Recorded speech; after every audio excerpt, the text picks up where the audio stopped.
Edisi keempat ngobrol belakang layar, dan yang sekarang menurut gua super istimewa. Soalnya kemarin yang edisi ketiga spesial juga karena pernah menjadi musik director. Oke. Irjon, dan lu pernah jadi musik director dan ketua Asosiasi Musik Director Indonesia. Iya, dulu ya. Iya, makanya pernah sebagai ketua. Itu tahun berapa ketuanya? 2011 sampai 2015 kok nggak salah. Sampai 2010 ya. Gue lupa antara 2000 kok nggak salah antara segitu deh. 2011 sampai 2015. Lu tuh sempat radio Mustang. Mustang 88.0 Sounds of the Youth. Mustangnya berapa lama? Di Mustang gue dari 2010 sampai 2015. Oh, jadi lu lepas Amdi itu ketika lu beres dengan Mustang atau? Iya, gue selesai Amdi. Uh-huh. Selesai Amdi karena gue cabut dari Mustang. Oh, jadi emang peraturannya begitu ya? Emang harus ya iyalah gitu. Gimana dia mau jadi kan kita yang bikin peraturan, masa kita yang Iya, maaf. Gue sempat juga kok tahun 2000 berapa gitu gue megang Kiss FM juga. Jadi gue megang dua Kiss FM sama Mustang. Sombong. Maklum. Oh, tapi gini, buat teman-teman yang mungkin belum paham gitu. Tadi kenapa gue ketua Amdi? Amdi itu apa sih? Coba jelasin dulu Amdi itu apa. Tadi kan udah dijelasin. Amdi itu adalah Asosiasi Music Director Indonesia. Itu adalah wadah tempat berkumpulnya teman-teman musik director radio. Gitu. Jadi se-Indonesia tuh ya. Se-Indonesia gitu. Sekarang sih masih ada kan? Masih. Apalagi sekarang per regional itu lebih kompak juga tuh, keren banget sekarang. Iya, ada korwil-korwilannya. Kalau misalnya Irjon kemarin sempat jadi korwil Jakarta ya. Jakarta, dia dan Jakarta Raya. Jakarta nasional. Nasional gua. Kayak gitu. Lumayan sih, seru banget. Dan lo sempat di Bali waktu itu ya? Pada saat itu gue di Bali ya. Jadi lo gabungnya sama Bali Nusra ya, Bali Nusa Tenggara. Iya. Sama Wibi. Nah ya, dia korwilnya Wibi. Jadi kalau Amdi itu tuh korwilnya tuh ada Sumatera Utara Aceh, terus ada Sumbakteng, Sumbaksel, Lampung, Banten, Jakarta Raya itu termasuk Jabodetabek ya, Bogor masuk tuh. Terus Jawa Barat, di luar Bandung, ada Bandung juga, Jawa Tengah, Yogyakarta, ada Jawa Timur, dan sekarang Malang sendiri tuh. Bali Nusra, Sulawesi dan Maluku juga, Papua sama Kalimantan. Banyak ya? Anjir, banyak. Ya. Tadi apa? Malang sendiri. Sekarang Malang sendiri karena dia sudah bisa memanage perkumpulannya mereka sendiri. Sama kayak Bandung berarti ya? Iya, betul. Sosok eksklusif Bandung. Nah, itu dia. Padahal Bandung ada, Jawa Barat ada. Sebenarnya pengen kita blok sih di Bandung tuh. Itu tidak. Gue kan baru gabung jadi MD baru lah. Kayak ini apa-apaan sih kok beda-beda? Enggak, kata kan ketua Korwil Bandung sekarang kan Anggi menjelaskannya proses administrasi dan lain sebagainya itu berbeda. Jadi gue juga nggak paham, tapi intinya begitulah. Tapi agak mundur nih bukan kayak teman belum paham gitu, maksudnya kayak musik director apa sih? Tadi kita ngomongin musik director. Lu jelasin dong, musik director itu apa sih? Musik director itu adalah orang yang bertanggung jawab atas lagu yang terputar di radio. Dia selain itu dia harus bertanggung jawab juga tuh dengan orang program. Dia harus bisa bekerja sama dengan tim yang ada di radio itu, tim program, tim off air, tim editorial, dan tim-tim yang lain lah, banyak. Masing-masing radio beda-beda. Sama kita juga harus bisa mempunyai hubungan yang baik dengan teman-teman label, teman-teman musisi, manajemen, dan sebagainya. Oke, itu sih bos, tugasnya MD. Dia pokoknya bertanggung jawab dengan lagu yang terputar sesuai dengan format radionya. Oke, jadi paham ya teman-teman. Lu masuk jadi MD Mustang 2010. Enggak, 2010 gue belum MD. Oh, gue 2003 kalau nggak salah gue mulai MD. 2003 jadi MD. Lo 90-an ya? Kagak dong. Halo, iya dong. Gua 2022. Nggak mungkin gigol kering 2022. Enggak, tapi ceritain. 2003 pertama jadi MD. Radio Mustang. Gue asisten MD, tapi gue dikasih tanggung jawab sama bos gue tuh Mas Yudi Buster. Untuk lo yang jalanin semuanya, lo yang bikin playlist, lo yang keluar ya, lo gini udah. Gue dipercaya sama beliau dan alhamdulillah gue bisa membawa kepercayaannya beliau. Dan ngomongin Yudi Buster, dia salah satu living legend di industri radio ya, sebagai musik director ya. Sampai sekarang dia sampai hari ini. Sampai hari Most ini. FM. Most FM. Anjir. Kemarin baru ulang tahun tuh. Yudinya? Iya. Ya iyalah masa Mostnya. Iya, ya kirain kan. Iya. Berarti lu masuk ke Mustang tuh gimana prosesnya? Gua masuk Mustang gara-gara teman gua satu kampus nawarin. Waktu itu gue aktif kan di kampus, jadi ya bikin-bikin acara-acara kampus senat-senat itulah dulu. Ngawarin, lu itu yuk cobain yuk jadi produser waktu itu. Produser pagi. Oh, awalnya produser. Pagi yuk. Apaan itu? Radio Mustang. Jujur gue nggak pernah dengerin Radio Mustang waktu itu, bos. Lu denger radio apa gitu? Prambors. Oke, anak muda saat itu ya. Pada saat itu. Iya. Ya udah, akhirnya gue iseng-iseng lah di mana? Di Gandul. Nah udah, selesai hidup lo kan. Di Gandul tuh gue datang. Gue di training itu 3 bulan. Ya. Sama mereka. Luar biasa sih, gue dapat ilmu banyak tuh dari senior itu. Terus akhirnya gue sempet dites apa namanya? Tes nyanyi. Salah dong. Tes apa? Terus Psikotes. Psikotes. Gila, nilai gue hancur, bos. Hancur. Nggak hancur sih nilai gue. Ternyata ada yang lebih bagus dari gue. Jadi kita ada 3 orang. Ada yang lebih bagus dari gue. Akhirnya dia yang diterima. Tapi dia baru berapa bulan doang di sana. Akhirnya cabut. Karena dia orangnya kantoran banget sebenarnya. Oke. Orang cocok di entertain. Akhirnya si penyiar pagi tuh kayak Novita Enji, Lucky Wija tuh, Lucky Elemen, sama Johan Chandra tuh model tuh dulu. Dia bilang, udah Gilang aja tarik. Gilang lagi, udah akhirnya gue masuk lagi, tapi gue bilang gue nggak mau di psikotes lagi ya. Iya. Karena kan udah trauma ya, trauma hasilnya ya. Nilai gue bagus, nilai gue begitu. Tapi gue bagus nih, bersosialisasi. Iya. Gitu kan. Ya udah, kita masuk. Oke langsung. Tapi pada saat itu gue bukan produser dulu nih, gue kayak operator sama ya ada produser tapi di acara yang lain ya. Oke. Bukan acara pagi. Itu. Udah selama 3 tahun akhirnya salah satu asisten music director cabut. Daniel. Oke. Bukan Sahwi Leka ya, Daniel. Daniel itu cabut. Daniel Cassidy. Iya, Daniel Cassidy. Udah. Akhirnya gue deh dipercaya sama bos Yudi Buster. Nah, ini tadi sempat singgung namanya nih, Anggi Grahana sebagai Korwil dari Bandung Raya. Coba dijelaskan dulu, kenapa MD? Apa ini? Kenapa asosiasi MD itu Bandung berbeda dengan Jawa Barat? Iya, kenapa tuh, Gi? Karena udah SK-nya kayak gitu. dia tinggal menerima. Soalnya awalnya pada situ Bolin ya. Bolin dulu. IQ, terus Bolin dan Gusti waktu itu. Enggak, belum Gusti belum. Gusti wakil. Lupa waktu sih. itu. Pokoknya waktu itu Bolin aja pertamanya.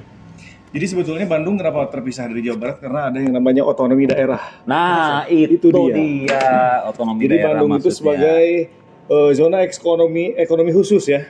Kawasan ekonomi khusus. Jadi kenapa dibolehin? Karena Bandung itu banyak radio yang aktif. Betul. Ya, minimal 15 kalau nggak salah. Secara kota itu Bandung itu justru paling banyak se-Indonesia. Bukan se-Indonesia, gue ralat. Se-dunia. Dunia ya? Masa? Iya. Oh iya, secara garden ya, karena kalau mau di-compare dengan populasi penduduk Bandung, kalau anggaplah satu radio itu kan pasti akan mewakili, karena radio sifat lokal, dia akan mewakili berapa banyak pendengarnya. Betul. Nah, ketika radio Jakarta banyak, tapi populasi penduduk Jakarta banyak banget kan. Nah, ini baru kemarin gue dapat data, Bandung tuh sekarang cuma 4 juta sekian. 4,5 dulu.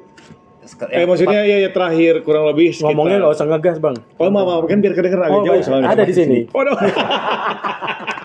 Ternyata ada eksternal. Iya. 4,4 Bandung saat ini.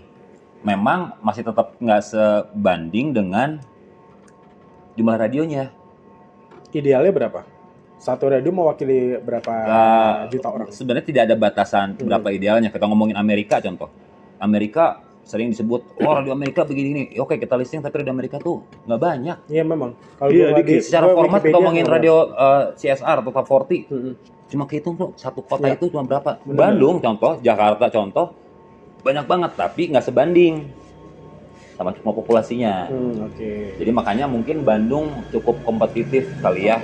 Mau nggak mau. Balik tadi soal tadi apa? Otonomi daerah.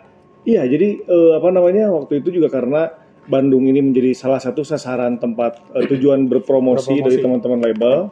Kalau harus menginduk ke Jawa Barat atau dijadikan sebagai sentralnya Jawa Barat, meskipun Bandung ini statusnya sebagai ibu kota ya, tetapi di sini harus dipisah secara kepengurusan. Karena kalau misalnya kita Bandung sendiri adalah menjadi sentralnya AMDI di Jawa Barat, otomatis kan harus juga mengurus wilayah lain di luar Bandung. Se-Jawa Barat. Se-Jawa Barat. Jawa Barat pun dulu Mas Gil ada wacana untuk dibagi-bagi juga ya. Misalnya kayak Jawa Barat wilayah barat. Jadi kayak misalnya Sukabumi, Cianjur, Priangan Timur. Priangan Timur itu ada Tasik, Garut, Ciamis, Pangandaran, Banjar. Terus ada lagi yang utara kayak Pantura misalnya radio di Subang, Pamanukan, Cirebon, Kuningan, Indramayu, Majalengka. Jadi Jawa Barat tuh sebegitu luasnya.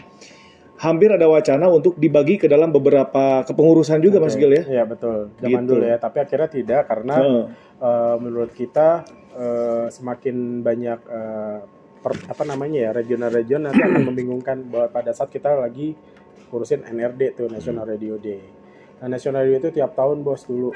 Pokok zaman dulu itu berbarengan dengan Java Jazz. Iya. Momennya pas ngumpul pada saat Java Jazz. Akhirnya seiring dengan waktu, akhirnya agak-agak sedikit mundur karena ternyata MD yang ikutan NRD itu makin banyak, radio yang tergabung di AMDI juga makin banyak dan makin kompak pada saat itu dan sekarang kayaknya gitu. By the way, Bapak Anggi mau tanya deh, Bandung Raya itu mencakup mana aja ya? Bandung Raya itu sebetulnya Bandung kan kalau mengacu pada geografis gitu ya. Bandung itu kan ada kota Bandung, Kabupaten Bandung Barat, dan kota Cimahi. Ya. Tapi si radio ini hampir semuanya itu berada posisinya adalah di kota Bandung. Kota Madia lah kalau dulu sebutannya kan. Set apaan tuh? Ayam meren. Ayam meren ke Kang Mai. Motorin ya. Iya. Nah, si Bandung itu tuh hampir semua radionya itu ada di wilayah kota Bandung atau kota Madia Bandung lah ya sebutannya ya. Sementara meskipun dulu ada di Kabupaten Bandung dulu ada namanya QFM. Di kota Cimahi ada ARFM, ada Lita, ada lagi X Channel. Sorry. Obi Radio Cimahi. Nah, tapi kan itu cuma dikit, hanya mungkin persekian persen lah dari radio yang utamanya ada di wilayah kota Bandung. Jadi ya itulah, meskipun disebut Bandung Raya, tapi hampir semuanya itu ada di wilayah kota Bandung, kota Madia Bandung. Yang kabupaten sekarang yang masih aktif mungkin Maya FM ya. Jadi Maya FM itu secara geografis wilayahnya masuk di Kabupaten Bandung. Meskipun perbatasan, jadi mepet hampir sedikit lagi dia udah masuknya ke kota Bandung. Tapi secara wilayah mereka itu dia masuknya di Kabupaten Bandung. Dan secara Nielsen dia masuknya kota Bandung. Iya. 10 besar. Hebat. Maya itu masih Maina masih sih dia, tapi siaran doang. Sekarang MD-nya nggak tahu ya setelah Ziwan siapa ya. Adalah pokoknya.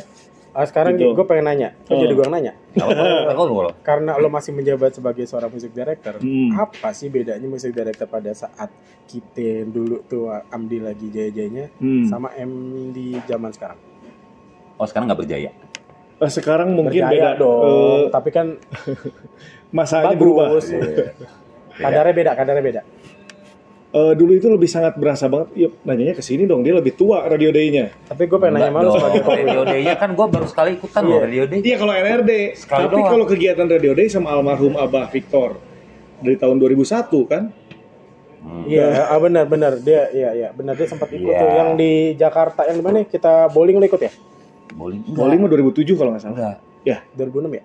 2007. Gua kan pindah Bali itu 2005. Iya. Udah nggak pernah ikutan NRD. Gua baru sekali dong. Itu pun yang terakhir kita di RRI. RRI 2019. Berarti kata Pak awal tuh bukan NRD, lebih ke kumpul-kumpul. Itu kayak semacam cikal bakal atau MBO-nya si AMDI itu sendiri yang bowling itu kan. Iya.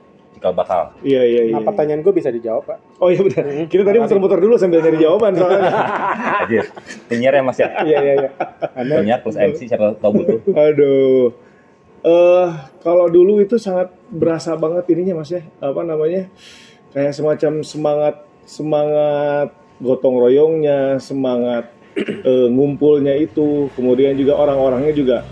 Karena sekarang mungkin ketika dulu kita ngumpul itu semangatnya masih, aku dulu hitungannya masih ABG tuh, yang awal-awal ikutan itu mungkin early 20-an gitu ya dulu umurnya kan, ketika menghadapi mas-mas senior seperti Mas Gil. Itu 30 tahun yang lalu loh. 20-an loh. 30 tahun yang lalu loh. Baru 17 tahun yang lalu. Nah, karena aku tuh di situ ngerasa sebagai, itu kan aku awal-awal jadi MD juga waktu itu. MD radio? Radio waktu itu di CBL ya. Nah, ngelihat ke kakak-kakak senior terus seperti Mas Gil, terus juga waktu itu masih ada EXO, masih ada kalau yang Jawa Timur nih ada Jule, ada siapa lagi ya? Abah Deadless mana? Itu kan lagi berkibarnya dulu. Aku tuh benar-benar banyak menimba ilmu dari mereka-mereka para senior itu gitu. Jadi ketika dulu waktu mungkin transisi masih dari zaman analog ke digital, dalam artian dulu rilisan label itu kan masih berupa fisik ya. Kita waktu itu datang ke kantor label untuk contohnya ini di belakang nih. Ini mah kaset. Iya, kaset kan dari itu. Iya, maksudnya. Tuh, ada tulisan Warner Musik Indonesia. Benar, sampel Krisdayanti sama Endok. Gila tuh Duki Darmawan. Aku masih nerima sampel kaset itu Padi zaman-zaman album sesuatu yang tertunda ya. Itulah pokoknya. Nerima kaset tuh. Dulu, tapi maksudnya bukan aku yang nerima. Gue CD sih. Kalau aku udah langsung link cloud gitu. Jadi aku waktu itu memanfaatkan momen itu untuk banyak-banyak menimba ilmu dari para kakak-kakak senior ini gitu. Jadi yang alhamdulillah ilmunya sangat terbantu banget, sangat bisa kepake untuk aku jadikan sebagai berkarir di bidang ini gitu, di bidang MD radio. Dan waktu itu ngerasanya guyub banget, maksudnya bukan yang sekarang berarti bukan nggak guyub ya. Beda lah guyub. Guyubnya beda. Jadi karena waktu itu engagement sosmed kali. Jadi kayak dulu itu kita datang ke kantor label, bro gitu kan, kita kayak semacam rame-rame gitu bergerombol untuk dapetin rilisan berupa fisik. Kita ada CD sampel, ada CD album. Kalau sekarang kan mungkin bahkan mungkin nggak ada ya. Ada pun dikit banget gitu kan. Label yang merilis fisik gitu. Malah kadang ada cuci gudang ya. Dulu cuci gudang. Itu tuh yang di belakang-belakang itu ini harta karun semua nih. Betul. Jadi kita dapetin rilisan album dari label itu benar-benar hal yang sangat berharga banget gitu. Jadi yang kayak gitunya tuh yang sekarang nggak dialami gitu. Oke. Sorry. Kalau misalkan kita ngomongin masalah wewenang, ada perbedaan nggak wewenang MD zaman dulu sama sekarang? Kalau sekarang ini yang gue tangkap, kalau koreksi ya kalau gue salah. Kita sekarang ini MDB sekarang berdasarkan dari data. Karena kan memang sekarang mainnya sosial media, digital kan. Jadi akhirnya berdasarkan dari itu, tidak berdasarkan dari satu ya tangan gue ya. Matahari. Diskon 50%. Itu Matahari Department Store. Beda ya. Jadi Bang. Nggak jadi sulap. Tahuan ya kita bohong. Jadi operator. Jadi kalau sekarang itu kan memang berdasarkan dari data-data digital ya. Ini sih berdasarkan dari gue ngobrol-ngobrol sama teman-teman MD yang lain ya. Beda sama dulu yang bisa mengambil keputusan. Taste-nya bermain ya. Yes. Ini lagu bakalan keren nih. Apalagi kalau kita bantunya nanti seperti ini gitu. Kalau sekarang kan berdasarkan dari streamingnya berapa banyak, sosial medianya followersnya gimana, YouTube lo bagus nggak? Statistik digitalnya ya. Kalau begitu, apakah seperti itu atau memang berbeda? Apakah memang Bandung ini agak berbeda? Kalau sorry lagi gue tambahin ya, Bandung ini menurut gue adalah kota yang sangat mengapresiasi musisi, menurut gue ya, gitu. Jangan GR ya, menurut gue ya, karena satu di Bandung, kota Bandung ini radio-radionya masih sangat berani banget bikin event-event radio. Ya. Terus kedua, mereka masih tetap tektokan dengan listeners. Walaupun di Jakarta pun juga ada, tapi tidak sedahsyat di Bandung gitu. Ini kalau gue pantau. Bentar saya lagi ini lagi gantian. Nanti gantian ya. Jadi bentar. Jadi Gilang kesini tuh lagi nganter Syah Raffi. Ini krunya malah lagi ngonten di sini nih. Krunya malah ngonten. Bentar ya. Bentar ya Raffi ya. Tunggu aja dulu 5 jam. Biasa kita perform lagi ngomong. Lagi bikin acara Ngobel dong. Apa tuh ngobel tuh? Ngobrol belakang layar. Ngobrol belakang layar. Nah, gimana menurut Kakak Anggi? Tolong dijelaskan. Yang mana tuh? Yang tadi perbedaannya. Data. Data yang dulu memang kita guyub ya. Sekarang pun juga masih guyub tapi beda. Jadi dulu itu memang sangat-sangat apa ya? Kita tuh dituntut untuk sangat-sangat jeli gitu. Jadi dituntut untuk sangat-sangat jeli dalam artian berarti sekarang nggak jeli dong. Sekarang itu Mas ada kejeliannya tapi kok kabur sih dari layar? Oh iya. Tapi ini apa kan siapa tahu? Oh bukan jarum ya? Oh bukan. Maaf. Ya, biar jarum masuk sini. Iya benar. Mobil bareng jarum kan seru. Nah, nanti itu. Di data. Jadi meskipun sekarang masih dituntut untuk apa ya? insting kita sebagai MD itu bermain gitu ya. Tapi sekarang ketika insting kita dilempar ke pasar itu meresponnya itu instan gitu. Instan dalam artian dari trafficnya, dari sorry, instan itu bukan identik sama mie ya? Oh bukan lain ya instannya. Iya, oke, lanjut. Instan itu ke ini internet dulu Telkomnet Nah, buat atas mata itu loh. Insta. Jadi Instagram tuh sosial. Instagram. Iya. Jadi apa ya? Sekarang itu netizen itu sangat bermain di situ gitu. Jadi ketika ada sebuah rilisan, karena langsung dulu diperkenalkannya secara kalau sekarang ya maksudnya kalau sekarang itu kan rilisan langsung bisa dinikmati itu secara di berbagai platform gitu. Dan itu pun langsung akan terekam secara analytics gitu. Jadi ketika MD pun biasanya di awal diminta kayak semacam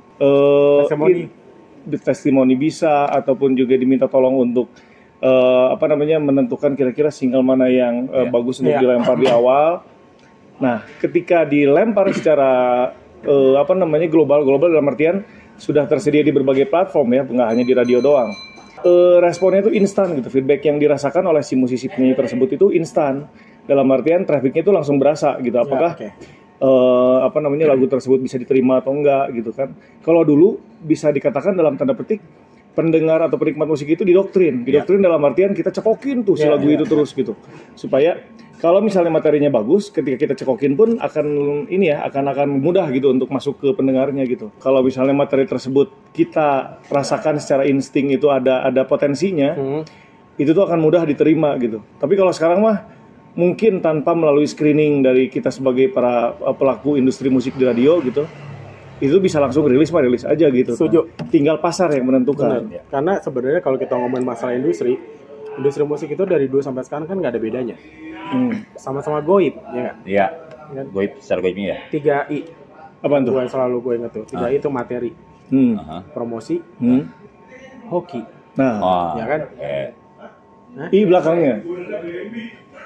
Dari I berarti belakangnya I. Kompren aja. Ya, memang biasa dia dari sana beda. Kan saya dari Arab, dari belakang. Jadi 3I itu dari dulu sampai sekarang. Tapi kalau sekarang itu sangat dipermudah sama yang namanya digital. Tapi mau tanya lagi nih ke Om Kemir sama Kak Anggi. Apakah kalau kita ngomong masa industri musik, penyanyi masuk ke industri musik itu melalui media yang konservatif, ataukah dia melalui YouTube atau digital platform itu sudah dikategorikan masuk industri musik? Masuk dong. Oke. Secara rilisan. Ketika dia merilis apapun itu masuk. Walaupun, gue mungkin agak sedikit mempertegas. Jadi memang kalau menariknya secara globalnya kan, sekarang itu banyak yang kayak musisi berlomba-lomba lah, maksudnya mereka punya karya karena memang akhirnya ruang-ruang buat mereka bisa berekspresi kan akhirnya banyak ya, secara digital. Mereka bisa ngerilis karya lah, cuma mungkin ada satu substansi yang menurut gue penting adalah radio. Jadi ketika misalnya kita ngomongin memang setuju kalau gue paham sih gue maksudnya ketika bicara indikator lu bisa masuk tanda kutip masuk industri itu apa? Ya menurut gue radio itu masih jadi satu tolak ukur. Karena itu bentuk validasi. Karena kalau misalnya gini, ketika lo ngomong digital, misalkan syukur-syukur tadi faktor 3I tadi ya. Terakhir I, hoki. Wah, hoki lagunya viral. Pertanyaan selanjutnya, lu tahan berapa lama viral? Biasanya yang viral tuh nggak lama. Bener. Yang bikin lama tuh apa? Radio. Sustainability-nya ya. Radio itu justru memperpanjang usia lagu. Dan itu memang tidak berubah dari dulu sampai sekarang. Pola radio itu kan kayak kita ngomongin lagu, airplay lagu nggak cuma satu kali habis putar habis itu lewat, enggak. Dan itu pasti rutin dan itu akhirnya membuat satu posisi yang akhirnya dari sisi ke masyarakatnya penikmat musik itu kayak diakui. Kan itu kan sebenarnya kan kita ngomong secara industri kan pengakuan ya.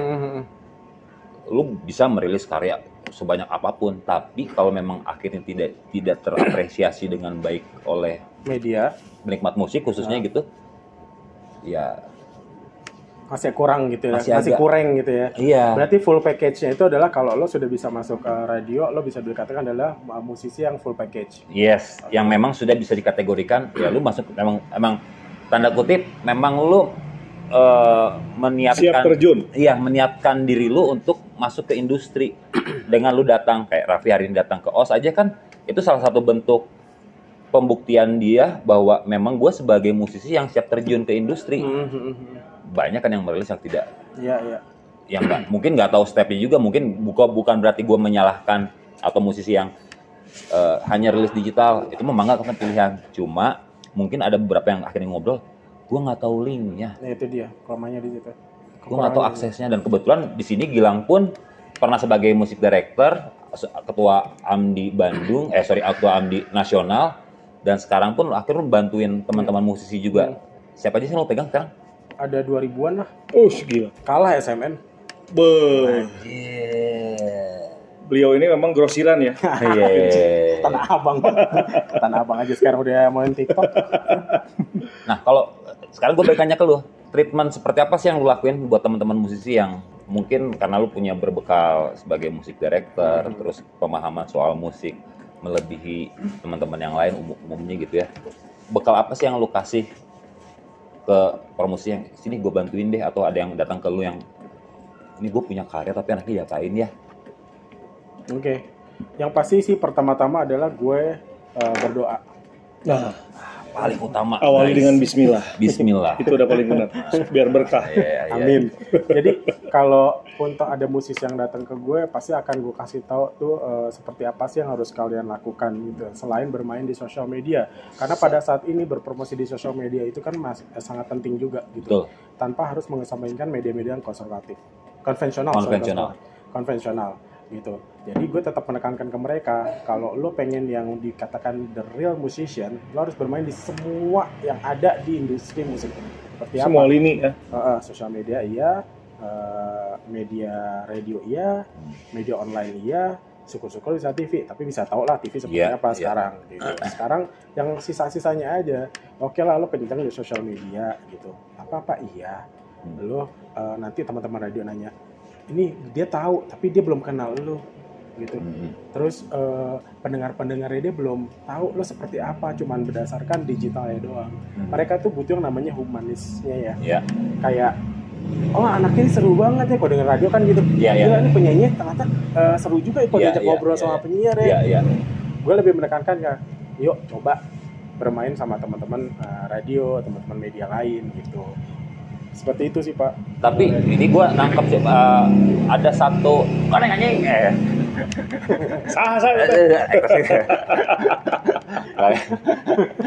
Nggak, tapi gue ada satu line yang gue mau coba tekankan apa yang lu sampaikan, sisi humanis tadi yang mungkin ada teman-teman musisi ataupun siapapun yang mungkin agak sedikit lupa dari sisi Paumen.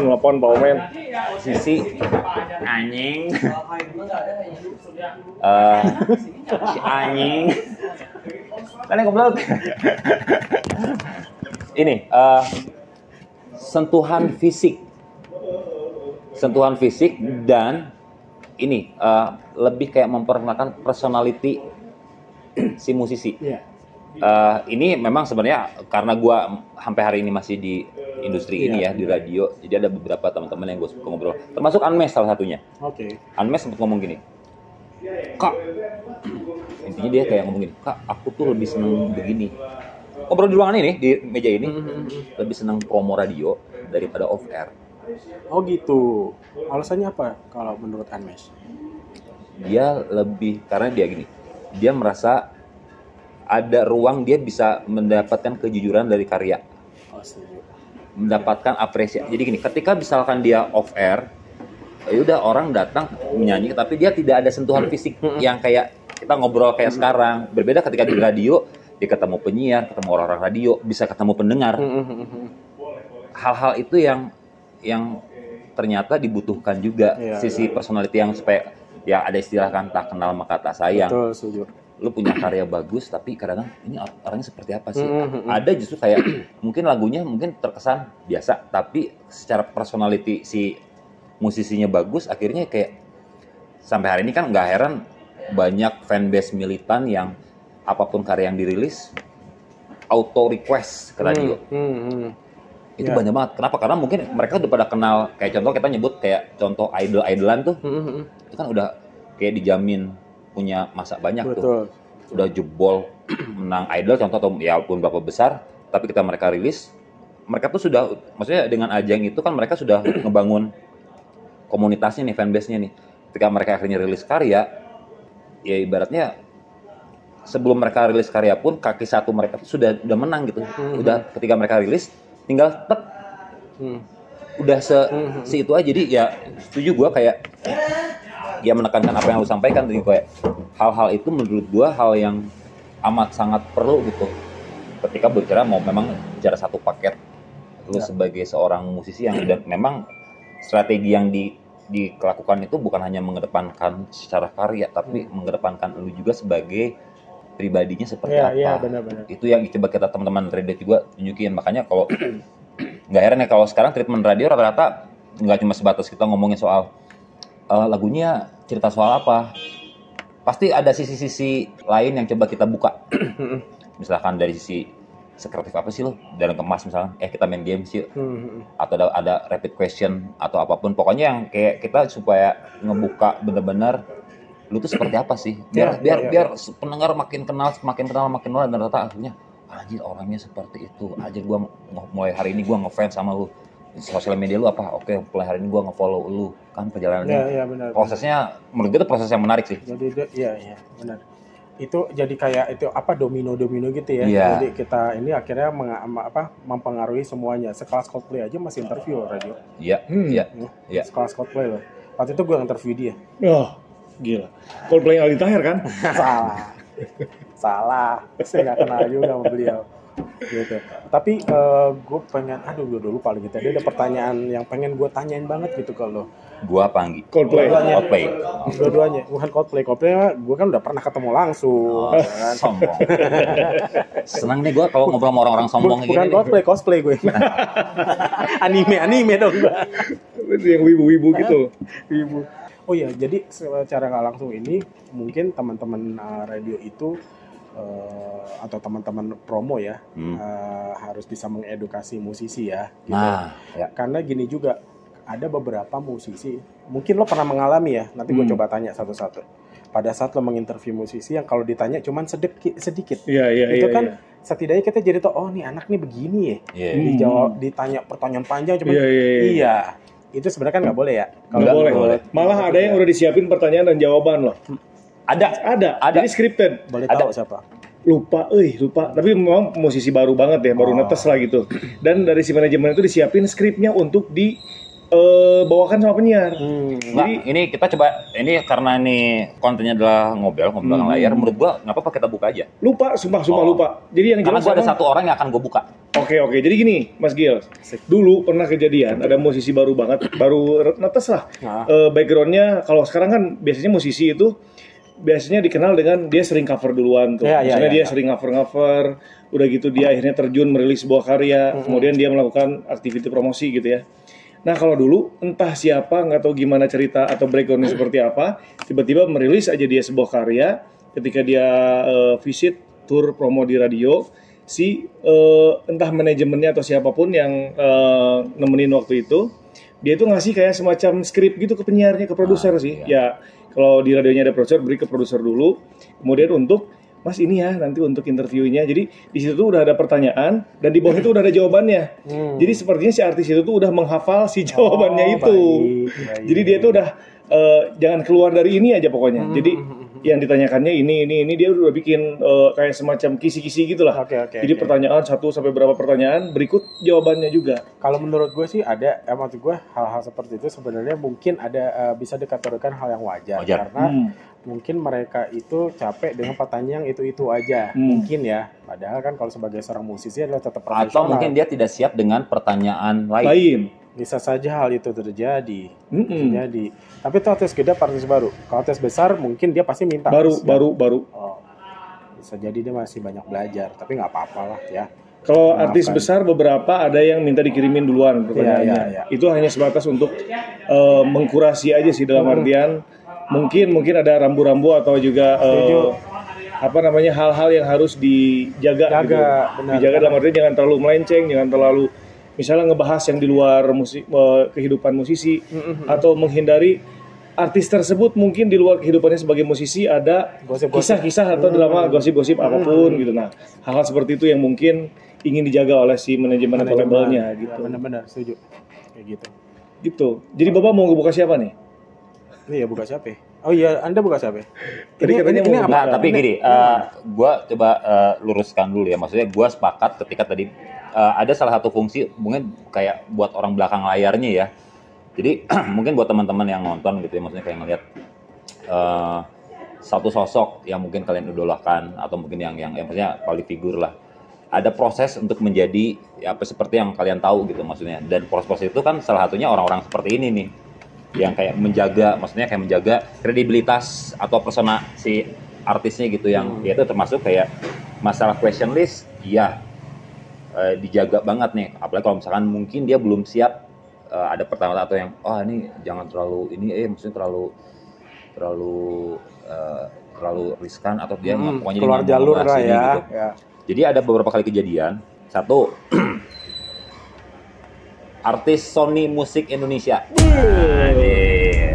Dengar katanya mau ini ya setelah Sony ya? Distribusinya Mas Sony. Distribusinya Mas Sony. Kalau kabur? Beliau langsung kabur ya. Ya kali aja dia dilamar sama Sony ya kan. Sama siapapun boleh dong. Ya.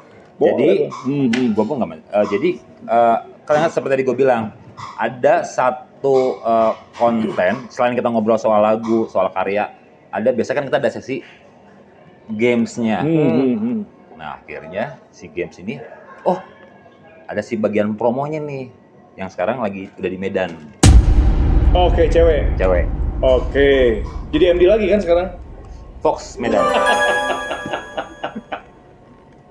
Oh, gue tahu. Oke, ya, paham ya. Rambutnya pendek itu kan? Rambut pendek.